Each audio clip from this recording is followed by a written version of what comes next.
அது ஸ்டிக்கர் ஓட்ட வேண்டிய வேலையே பிஜேபிக்கு கிடையாது மேடம். ஏன்னு கேட்டீங்கன்னா, இவர்கள் கூறுவது அனைத்துமே தவறான ஒரு விஷயம். அதாவது இவங்க சொன்னது ஒரே ஒரு விஷயம் என்ன, பாண்டிச்சேரியில் மட்டும்தான் ஆதார் என்று இல்லாமல் ஐடென்டிபிகேஷன் நம்பர் என்ற ஒன்றை ப. சிதம்பரம் அவர்கள் முன்னிலையில் அங்கே கொடுக்கப்பட்டது. ஆனால் அது கூட ஆரம்பிச்சுட்டு ஒரே ஒரு 10-15 பேரை கொடுத்து நிறுத்தப்பட்ட ஒரு திட்டமாகத்தான் அந்த ஐடென்டிபிகேஷன் நம்பர் இருந்ததே ஒழிய, இவர்கள் கூறுவது போல 65% நாங்க கொடுத்தோம் சொல்லுவதெல்லாம் நிஜமாக ஒத்துக்கொள்ள முடியாத விஷயம். அது மக்களுக்கே தெரியும்.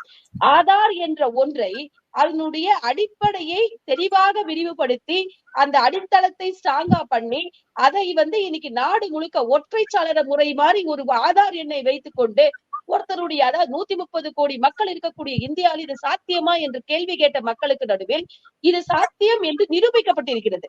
அவருடைய ஆதார் என்ன வச்சு அவர் எத்தனை பேங்க்ல கடன் வாங்கியிருக்காரு, அவருடைய பிளஸ் என்ன மைனஸ் என்ன பிசினஸ் பண்றாரு என்ன, அதாவது மொத்த விவரங்களும் எடுக்கக்கூடிய வகையில் இன்றைக்கு அந்த அடித்தளத்தை மிக தெளிவாக அமைத்திருக்கிறது பாரதிய ஜனதா கட்சியினுடைய அரசு இந்த கடந்த 10 ஆண்டுகளில்.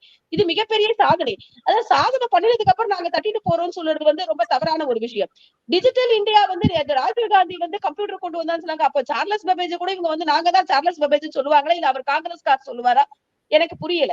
ஏன்னா டிஜிட்டல் மயமாக இந்தியா கொண்டிருந்த நேரத்தில் இவர்கள் அந்த டிஜிட்டல் இந்தியாலேயே 2G ஸ்டாம்ப் பண்ணவங்க தான் இவங்களே ஒழிய அந்த வளர்ச்சிக்காக இவங்க எதுவுமே எடுத்துட்டு போல.